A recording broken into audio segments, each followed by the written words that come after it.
What nerdigans? This is the one and only Packer Girl 89 of Nerdigans, and in today's Manga Nerdigan live reaction video is going to be for Kingdom chapters 857 through 858. But before I get into this recap and live reaction, we are at war with YouTube's algorithm, and it is slowly but surely killing my channel. And in order to defeat this algorithmic beast, we need you to please hit that like, share, and subscribe buttons. And because of course this channel, let alone this video, are not sponsored, if you love what we're doing and want to help keep me, my adorable little puppy kitty, who's somewhere around here, and this operation, well, again, literally alive and kicking, so we can keep bringing you more anime and manga content, whether it be news, analysis, or live reactions like this one. Feel free to hit up our Cash App, PayPal, and Coffee. Links are in the description box below, as well as the link to our Patreon, where we are doing our anime live reaction content, because unlike YouTube, where we constantly have to worry about getting a copyright strike for showing anything on the screen, well,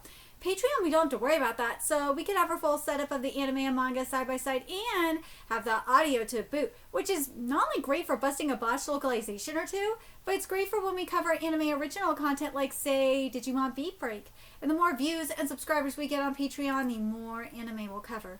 And hell, if you're a $10 patron, you get to choose the series we cover as well. And there's a stacked fall anime season in full swing, in which we are covering Digimon, Togenagi, Sanda, Gachiakuda, Boku no Hero Academia final season, Spy Family season 3, and per subscriber request, One Punch Man season 3, and that is killing me, Smalls. Oh my god, that is torture. So please check out our Patreon. The link is in the description box below. So last time I covered Kingdom, we got good news. Is that Yutama is alive. Thank God. If Yutama would have died there, I would have been fucking furious. I think the majority of the fandom would have been furious. But she is out of the battle. And you know what? I can understand why Hara did that, because she's got to fight Karen, and I think Hara wants to save her for that, or that her and Shinsuiju are going to be fighting in a different battle, because I don't think he got to die here either. But anyways, let's get into this chapter, see what's in store for us today. And yeah, the mountain tribes are going wild. Yeah, you fucked with the wrong people. Knowing that Yutama had fallen, the 4 units led by Bajio, Tajifu, Shunman, and Katari overwhelmed the enemy with fire-breathing fury. Yeah, damn straight! You fucked with the wrong people! You did. However, the overwhelming victory was limited to only those 4 units, which was not enough to change the tide of a massive battlefield with over 100,000 troops. Rather, with Shinsuiju, knowing that Yutama and Danto had fallen, well, not fallen. They're just out of the picture. They're still alive. Knowing that Yutama is alive, well, they know Yutama is alive. Shinsuiju doesn't know that Yutama is alive. If he knew that Yutama was alive, then it'd be a different story. But anyways, his skillful tactics steadily shifted the battle in favor of the Zhao army. This is indeed bad. So the Mountain Tribe army puts up a brave fight despite the trial of General Yutama's absence. But so it is, Father. Appearing in this dire situation was, and this chapter is titled "Highly Honorable Foe." What? Who are they? Wait, no, that mask is. It can't be the ones known as the Phantom Tribe. Even within the Mountain Tribes, said to be as rare as the ancient. Wait, Wukong Panda. Ooh, the sages of the mountains, the Hundred-Eye Tribe. Wait, what? Why has the Phantom Hundred-Eye Tribe suddenly appeared here? How much you want to bet the reason they're here is because of Yutama? Like, they made a deal with Yutama, like that if Yutama was knocked out of the battlefield, then they would come out and help. That this is Yutama's contingency plan. So here's we got Hidama and Udama, his daughter, Wukong Panda. What is it, Chief Gin? let's see. Come to think of it, I heard something vaguely from Yatama-sama once. That if something, yeah, I knew it! That if something were to happen to Yatama-sama, someone would appear to take her command in her place. See, I knew it. I called that shit. But since a what-if scenario regarding Yatama-sama hasn't appeared in years, they never once appeared. Then that proxy is this 100-eyed tribe? It is the height of sadness, Father, to think even the close aides serving at headquarters do not properly know of us. Do not lament Udama. It's all Yatama's fault. But, like, what if the reason why Yatama didn't say anything was to protect them? Just in case. Well, let me tell you, we have supported Yatama for years as their shadow strategist, devising strategies and tactics. Yes! Yatama is a sneaky motherfucker. Yatama in our existence saying she was afraid the 100-eyed tribe would be targeted and killed. See?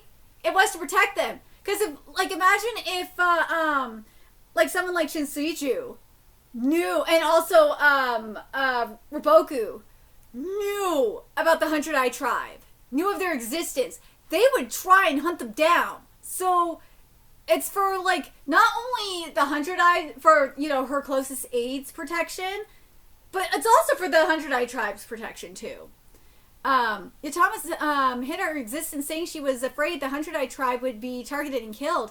As a result, she claimed all credit in past strategies and tactics as her own brilliance, was hailed as a genius by all, and further solidified her popularity. That monster of vanity and exhibitionism. Or sorry, yeah, okay. I understand, so the fact, well, it could be a combination of, like, if that's she and the 100-eyed tribe probably came up with the strategies together, though, so I understand. So the fact that you come out now means you're taking command of headquarters? Why else would it be you monsters? That was, wait, that was rude to be wait. Yeah, oh, that was mean. That was rude to the ape-handed tribe, Father. Ooh, that's nasty. Baji and the others, hard fighting, greatly demonstrated our rage to the enemy, but any more is unnecessary. Rather be careful not to lose those four. Damn straight! Yeah, dude, if they lost Baggio especially, they would be so fucked. Baggio is like the linchpin of the Mountain Tribe's army. The moment they lose Baggio, the Mountain Tribe army is fucked. Yes, I know they got the others too, but that main linchpin of the freaking Yatama army, it's Baggio. It freaking is. I'm putting my Baggio bias aside here, because like Baggio is one of my favorite characters in the series. But yeah, Baggio is that linchpin. He is. The Figo clan on the right will likely be defeated, but you would think they wouldn't because they know their king is still alive. What we must focus on now is the Mira clan on the left. The reason is that their opponent is Riboku's aide, Banaji. Oh, I would love to see her get Banaji's head. His army is strong. You even grasped the enemy's, the enemy general's name? Yeah. Of course I know. I investigated the enemy line in detail before it began. Oh, did you not hear who he said he was and what he was doing? Even though I didn't say it out loud, I know without you saying it, monkey boy! Do not underestimate my father. I love their mask too. Even among the 100-eyed tribe, who possess the greatest brains in the mountains, my father is feared as the divine intellect. Dude!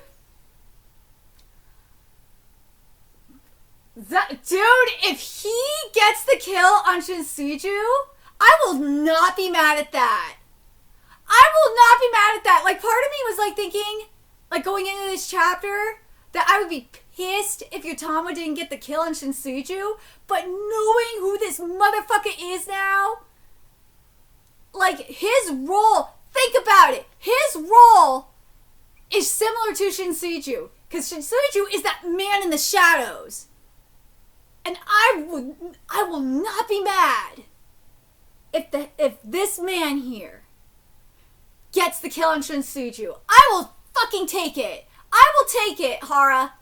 I will. I will not be mad at that. And you could save Yutama for Karen. I will be so okay with that. If it was him and Yutama coming up with the strategies, again, and like, hell, he coming up with strategies behind Yutama's back, again, like Shinsuju does behind Roboku's back, it all fits. It fits. He can get the kill on Shinsuju, and I will be freaking satisfied with that. Let me know what you guys think in the comments in regards to that. Let's see. And you are a genius who surpasses me. The divine intellect, Udama. Stop it. So what should we do now? The Figo's disadvantage will affect Baggio and the others in the center. Amidst that, Banaji will come to crush the Mirror Clan, whom we rely on, because the enemy brain, Shinsuju, will gather forces there. They cannot be stopped. That said, the center is barely holding together as it is. Yutama, who has the power to forcibly change the battle situation, is not here. Then what should we do about the Banaji army? If even the Mirror Clan is defeated, we will surely suffer a crushing defeat. Exactly. Therefore, I have requested reinforcements. Since time is of the essence, I did it on my own authority. To think the Mountain Tribe army would expose such a disgraceful state so early in the battle. However, even if we become a dying body, as long as we do not actually die, it is fine. This great battle will be incredibly turbulent, won't it, Father? If we become a dying body early on, erase our presence and endure, an unexpected opportunity may come our way. Of course, that is if Yutama does not die as is what I mean. Well, of course that is so, Udama. So, where exactly did you request reinforcements from?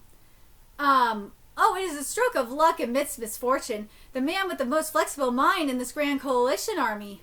Yes! Gakuka Moten! Did he request, reinforcements from Moten's army? Gakuka Moten was in the adjacent battlefield. What? General Yutama was struck down? No way!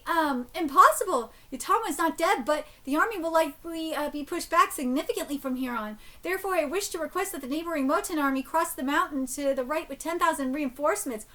Okay, now, I remember, because Kyokai was, based on what we saw on that map, Kyokai's army was a little bit closer, and I want Kyokai to get the kill on Banaji. Now, if you're going to tell me that Moten gets the kill on Banaji, I will not be mad at that either. Nah. I won't be mad at that. No. But anyways, I apologize, but I want you to send the negative impact of the Yutama army's blunder here on your battlefield.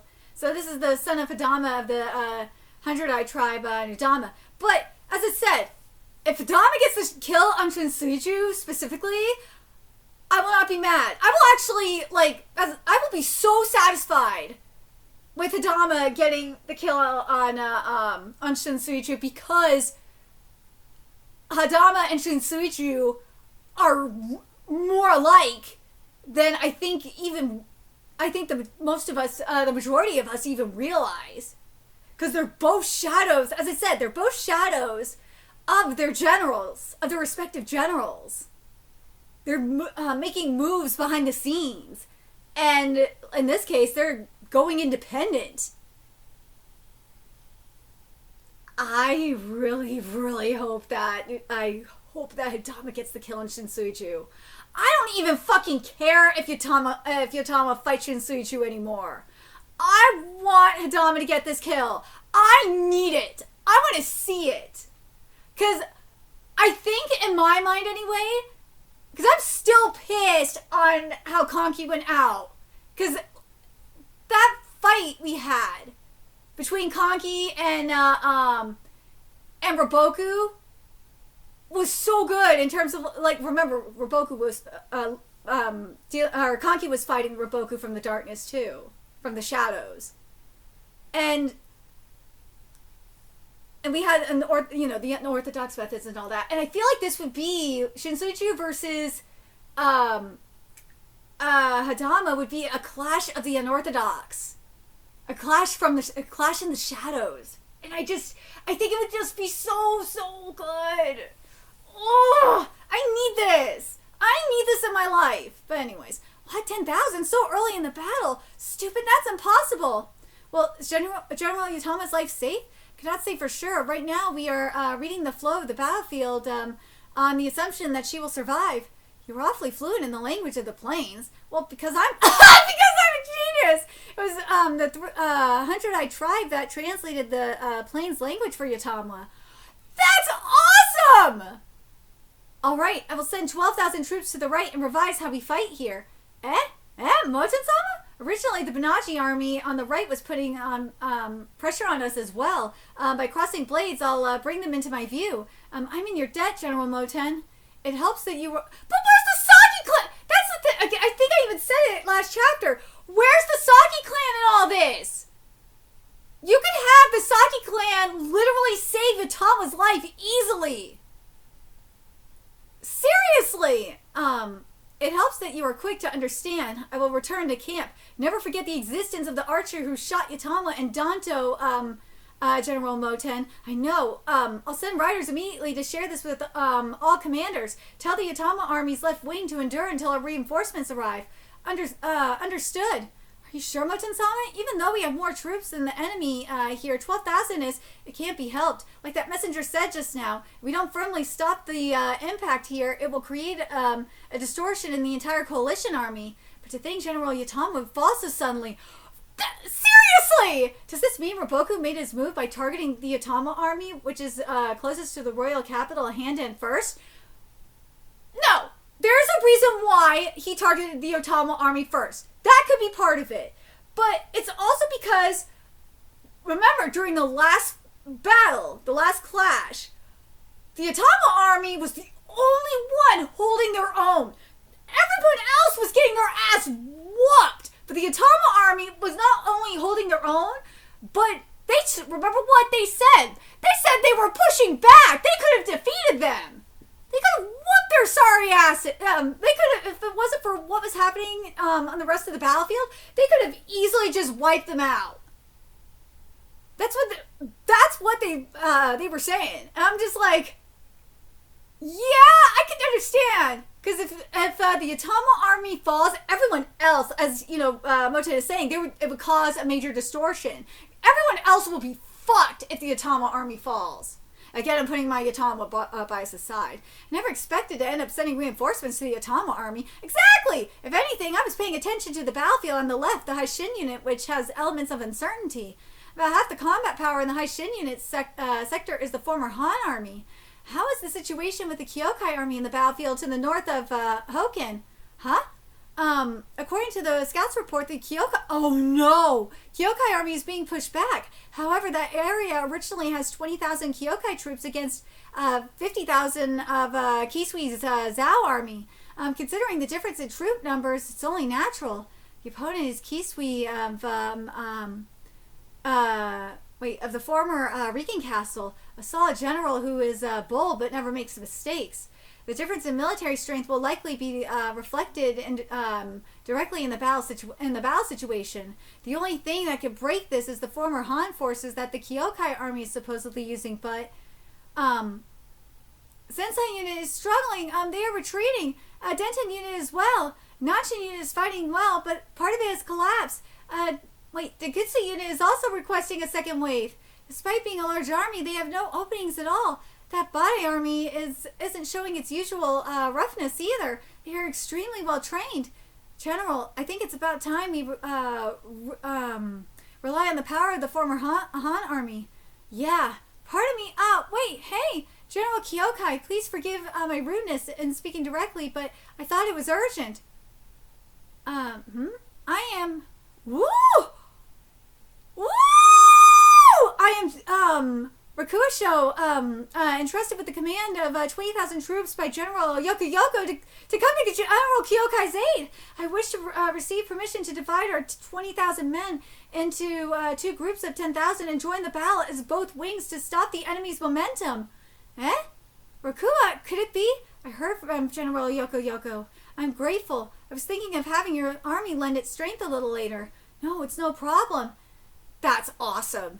At this moment, a terrifying imagination crossed the minds of the staff in the Kyokai camp. It was the thought of what would happen if the 20,000 former Han troops deployed to the left and right were to betray them. Although they had trained together for the past year and built trust, this was their first actual battle fighting together. If they were to revolt, the Kyokai army would be surrounded by a total of 70,000 troops, and their breath would be stopped in an instant. Furthermore, the one who appeared before them, appealing to join the war, was the young man believed to be the orphan of Rakuakan. Ooh, because I was like, wait a minute. Then I will move the army immediately. Let's go. Wait, Rakuasho. Although I did not cross blades with him directly, your father, Rakuakan, was a great general of Han. Do you hold no grudge against the Qin army that killed your father? I mean, yeah, General. I'm 16 now. I was not allowed to join the previous battle, and I was not called back from my training grounds. Thinking back now, I believe my father was preparing for every eventuality. When Shinte fell and my father entered Rand Castle with the suicide squad, I rushed there as well. Of course, to die with him. But my father did not allow it. If you are Rakuakan's son, inherit my will and move forward. Frustration and hatred are different. My father said something before we parted. The Qin army I faced was a highly honorable foe. The 2 battles I lost were frustrating, but they were honorable. Ooh, but I like this though, what he said.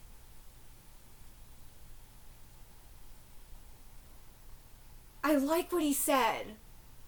Rakuakan, you went out like a true, like, yeah, what he did with the suicides, he did what he had to do at this point. Right, Kitty? Because he didn't want things to get worse. Right, Kitty? He didn't want, like, any more blood to be shed. So it's understandable. But I really like this line. If you are Rakuakan's son, inherit my will and move forward. He didn't want any hatred. He wanted to stop the cycle before it even got started. And I like that. Frustration and hatred are different, which is very true. My father said before we parted, the Qin army I faced was a highly honorable foe. The 2 battles I lost were frustrating, but they were honorable. My father's eyes at that time were as proud as ever. Even so, it took me a half a year to sell it within myself. The fact that Han perished and my father died, it is frustrating enough to tear this body apart. However, what is in this heart is not hatred. This is my true, unadorned sentiment right now. Is this answer acceptable, General Kyokai? I think so. If he's anything like his father, and what he said is the truth, which knowing how Rakuakan was, or based on how Rakuakan was as a person, I believe it. Rakuakan is not a spiteful asshole like other certain people. Yeah, thank you. I think my subordinates are many times more relieved than if I had just said it was okay. We were. General Yoko was saying, Rakuasho, your return has revived the nobility that was once lost within the army. I intend to fight so as not to tarnish my father's name. Dude, this is what happens when you have a father, when you have a good parenting. This is the product of peak parenting. That's what this man is. We need a name. We need a name from now on. Your army shall call itself the Rakua Army. Aww. I love that Kyokai allowed Rakuasho to keep the Rakua name. And again, remember what Rakuasho said, that Rakuakan said to him, that if you are Rakuakan's son, inherit my will and move forward. And what Kyokai said here is that We need a name. From now on, your army shall call itself the Rakua Army. She's giving Rakuisho exactly what his father wanted. He's allowing Rakuisho to inherit his father's will and to move on with within the Kyokai army. That's so awesome. That is so awesome. And I think the best part about it, and this is why Kyokai is such a good leader in regards to this specifically, is that by doing that, she's not created, this builds trust between them. So that way he has a piece of his father with him. And not only that, it shows to him that she listened to him and understands him, and she's not rejecting him. So I really respect that. I respect Kyokai for that. Gratefully, it looked like he's gonna cry too. The road ahead is long, Rakuisho. Do not die. Like, that definitely probably rallied him, raised morale for him too, and made him even more motivated to fight and not die. Go, Rakuisho! The 20,000 troops led by Rakuisho, the keepsake of Rakuikon, entered both wings. The Kyokai army, now totaling 40,000, began to reverse the tide of battle against the 50,000 strong Kisui army. There was a man who was intently watching the former Han's army's passionate fighting from afar. See? It gave them the drive to, go. There's no... And as I said, there's no resentment. There's mad respect now from Rakuisho. He madly respects Kyokai. And let's be real. Shin would have done the same fucking thing. He would have done the same thing. It was, let's see. It was Seikan who was heading north. The man ranked number 1 in the 10 bows of China stood motionless like a stone for a while. The group led by Seikan having started running again, moving swiftly. They crossed the mountains like the wind, and finally they arrived at the battlefield of their target, the High Shin unit's Li Shin. I think it's supposed to be Rishin, but the fan translators fucked it up. So yes. So next we're getting to the target, Rishin, and remember what we talked about in the previous chapter when the target was revealed. We're going up against the Archer brothers because they are the sons of a great bow. So this is gonna be interesting. Here we go. So 258 is titled "The Endless Battlefield." Let me see if I'm missing anything here. No. As for the bow, it is not about the draw, nor is it about the release. I learned that it is simply about about witnessing the result. Ooh, this is beautiful. The five senses become one and connect with the result. The bow is me, myself. In that case, I am something transcendent, a merciless, unilateral slaughter. It is only natural I'm shooting towards a result that no man can escape.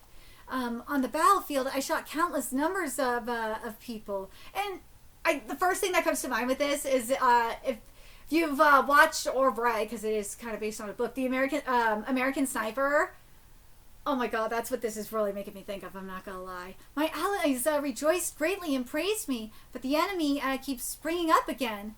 No matter how many I shoot, they keep springing up. My allies are the same. Even if they die, they spring up again. There's no conclusion here. Such a thing is nowhere to be found. If that is the case, where should my bow aim its shot? I love how powerful this art is. Hara, you're a goddamn genius. Here's Roboku, too. Because you lost sight of your target, you left the battlefield? I don't blame him. And again, this is where it's kind of giving me American Sniper. I did not lose sight of it. My target never existed in the first place. Once there was a man who resembled you. Here we go. He pursued... the ultimate path, only to realize that path did not exist and he fell. Hoken, is it? I've heard the stories, though our paths differed. I suppose that man was also a seeker. From what you just said, your path was about the salvation of people? I didn't say that much. I'm saying there's no result that serves as a target to loose an arrow at. Let's see. You state that with certainty. What cannot be seen, cannot be seen. Hoken seems more admirable to me. At least he pursued his path until the very moment his life ended. He simply lacked the eyes to see what lay ahead. What, like the eyes of a general? That man. What is it? People fight with all their might and live desperately within their respective positions and power. While possessing such peerless power, what are you doing here now? Well, it sounds like you are saying those with power should live for the sake of others. That way of thinking, too, is the arrogance of the powerful. Ooh! He got you there, Raboku! He's not wrong, though! He isn't! Saying those with power should live... It sounds like you are saying those with power should live for the sake of others. That way of thinking is the arrogance of the powerful. It's so true, though! It is! He's not wrong! He isn't! Trying to save people who are about to be crushed, how is that arrogance? It's actually kind of, the way that he is saying it though, how Raboku is saying, it's kind of selfish too, in a way. Because you're trying to fulfill a selfish desire. You people look from too high up, just like Hoken, and just like the King of Kin. Then do you...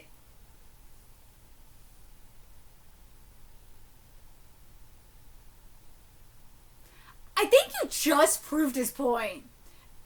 Then do you see the path? See, unlike your ass, Raboku, remember what Sei said. Sei said he can see the path. He can see it. Raboku, you can't. There's no target to serve as the conclusion. If you intend to bring me, who says there is no path back, then surely you must see that path, Raboku.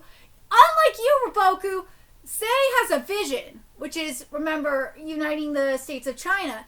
He sees a path to that. Whether I see such a thing or not, I could save those who cannot resist.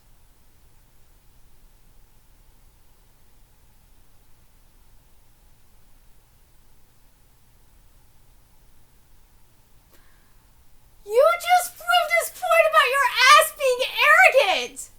Let's read this here again. Whether I see such a thing or not, I could save those who cannot resist, whose voices do not reach even if they cry out, and who are trampled by violence.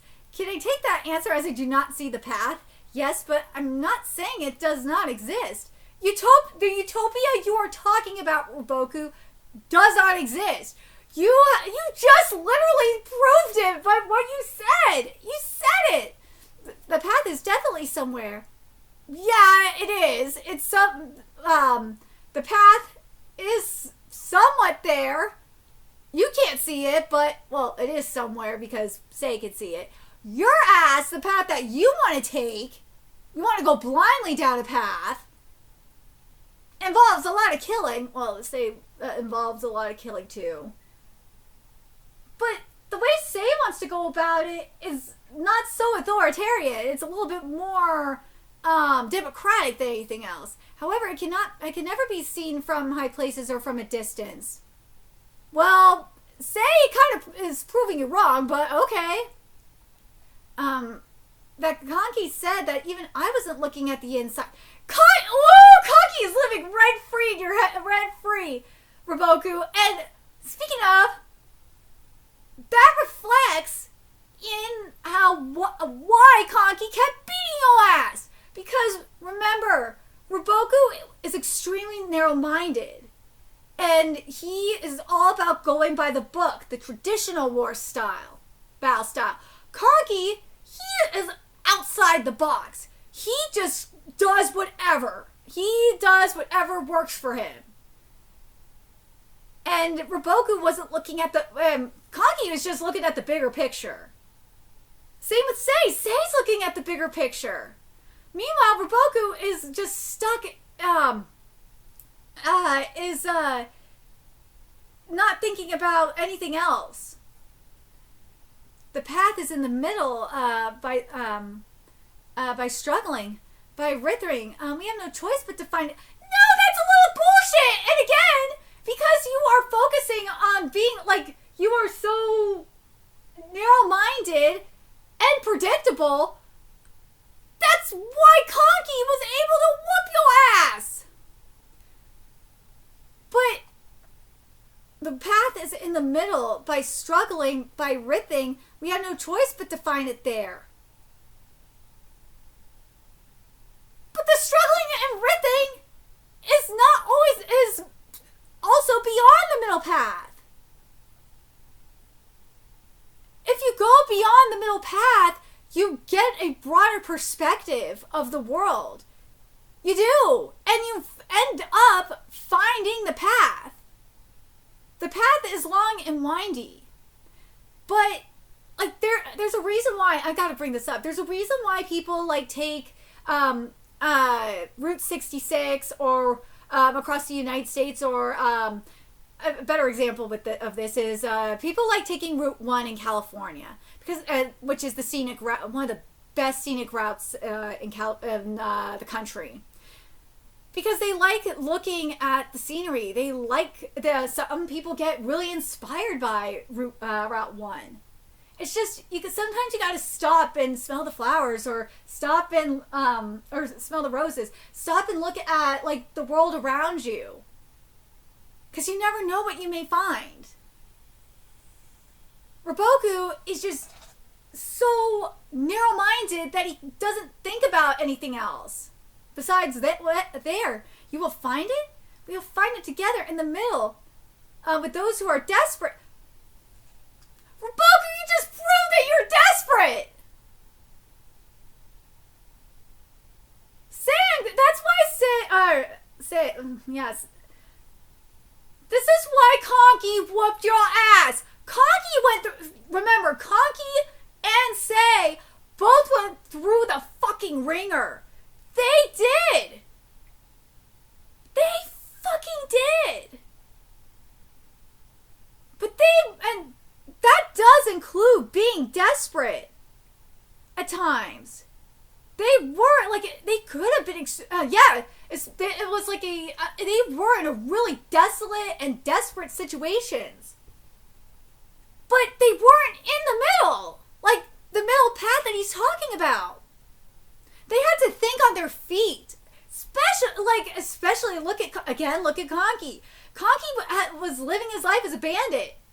And remember what they did as bandits.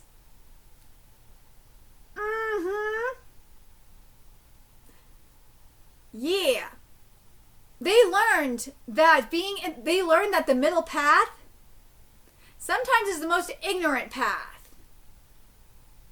You gotta see, life from, that's the other thing with Sei, is Sei has seen life from both sides, from both the royal side and the desolate side. Same with Conky. Conky has seen life from the desolate side, like rock bottom side, and the high society life. The middle path that Roboku is talking about, if you just stay on that middle path and stay on that, so narrow-minded, you're not gonna get the experiences needed to find the actual path to the vision you ultimately want. And that is not just want, but necessary. There we go. No, say that you will find it, Roboku. Exactly! I understand. I will. You're not gonna find it! You're not! You're not gonna find it! But for that, I need your power, Seikon. You're full of shit, Roboku!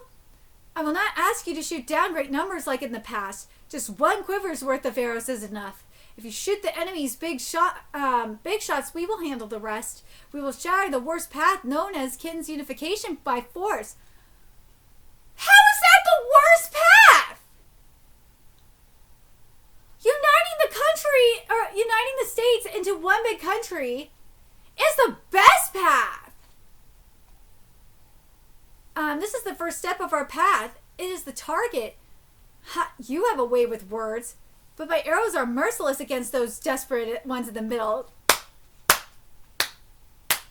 You tell him! He knows that Roboku is full of shit! Roboku admitted basically that he's full of shit! Against the enemy, being merciless is fine, I think. I will think it over for a few days. Go home now, Roboku. But regardless of whether I join the war or not, those words you said earlier, do not ever forget them, Roboku. But dude knows that Roboku is so full of shit. He's so narrow-minded.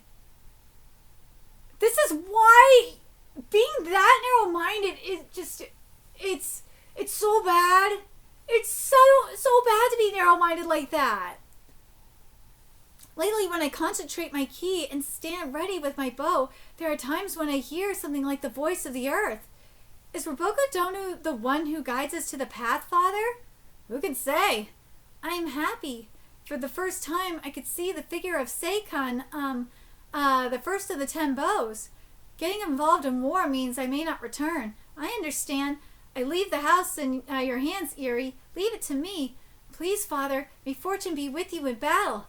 Yeah, we have arrived. This is the battlefield of the High Shin Unit and Rishin. It is not what that I was waiting for a guide, nor did I have a desire to return to the battlefield or not to return. Yet the fact that I have returned now means something. Let's go. Yes, sir. Something that there is still something I must do. If it truly exists, then guide me, Roboku, to the conclusion that my bow seeks. The Kin General Rishin is a hateful man who has slain the 3 great heavens, Hoken-sama, and many other Zhao generals. Dude, like, what do you want from Shin? He's doing what he needs to do. Fucking retards. Does that enemy army possess a renowned archer? Huh? The arrows from that archer unit are not bad. Yes, there are. According to the reports, there are archer brothers named Sojin and Sotan. 7 years ago, General Kinmo was slain by the younger brother Tan. The older brother Jin is an archer who has shot dead many of our officers. The two sides face off? Yeah, that conclusion is coming. The conclusion he seeks is a coming. Or that his bow wants is a coming. I think which brother gets him is going to inherit the bow. I think that's who it is. That's going to be the case. Hold on a second. I'm going to check something real quick. It's going to bug me. Okay, so I wanted to I double checked the wiki, because thank God for the Kingdom wiki, because I didn't remember if Sotan or Sojin inherited their father's bow or not. I just didn't remember. And it doesn't say anything about them having the bow. Because if that was the case, and hell, they might have the bow somewhere. They might have not. I gotta wonder if there's a reason why they didn't use the bow. They might have it and they haven't used it yet because they didn't need it yet. And they may have used it and I just didn't remember. Or they were saving it for when they were gonna go up against one of the 10 bows. But I kind of like the idea of one of the brothers inheriting with this duel that's coming, because you know it's coming, but one of them will inherit the loser's bow. I really like that idea. I think to me it would make sense. And then each one of them will be, like, each brother would be one of the 10 great bows. Because Ken only had one great bow, so that would make sense. But what I think I like probably the best part of at least this chapter is Roboku's ass getting called out. Oh my god, that was fucking amazing. Holy shit, that was amazing. It was goddamn amazing. Seiken just going the fuck, like, dude, Roboku proved Seiken's point, and, like, also, like, and let's be real, Kanki was an arrogant motherfucker. Like, but at least he, like, Kanki would admit that he's an arrogant motherfucker. He wasn't denying it at all, like, because he was trying to save, the Saki clan, too, and save the poor that were being, like, ravaged by the rich. He, like, as I said, he was not Kanki was not hiding it at all. He was just being an asshole. But, like, based on what Seiken said, it totally makes even more sense why Kanki was whooping Roboku's ass. It makes even more sense. And I love it. I fucking love it. Roboku, you have no path. You have no path. You proved it. You outed yourself, bro. And again, I have the wiki in front of me here with the 10 bows. And there's a reason why the brothers both of them need to become a member of the 10 bows. Is because for the fight against Chu, it's going to be very significant because there are 2 of the 10 great bows, 2 members of them are in Chu. So, yeah, both of them should have a bow. And they should become 2 members of the 10 great bows. And this would be the perfect opportunity for them to be able to inherit, if at least one of them inherits one of them. So, I think that's going to be very powerful. I do. But let me know what you guys think of these chapters. I'm really liking the direction we're going in. And especially with 857, it makes me feel like really good I feel a lot better about Yutama being knocked out of the field because her contingency plan. I feel good about him specifically killing Shinsuiju. I am so down for that. But let me know your thoughts in the comment section below. And remember to like, comment, share, and subscribe to Nerdigans Inc. Love what we're doing and want to help keep this operation alive and kicking so we can keep bringing you more Kingdom content. If you wish you could do that, donate to our Cash App, PayPal, Patreon, Coffee, purchase something off our Amazon wish list. All that's in the description box below. Also, make sure you follow us on Twitter, Twitch, Discord, friend us on PlayStation Network. That's in the description box below as well. Till next time, Nerdigans, I will be seeing you later. Bye.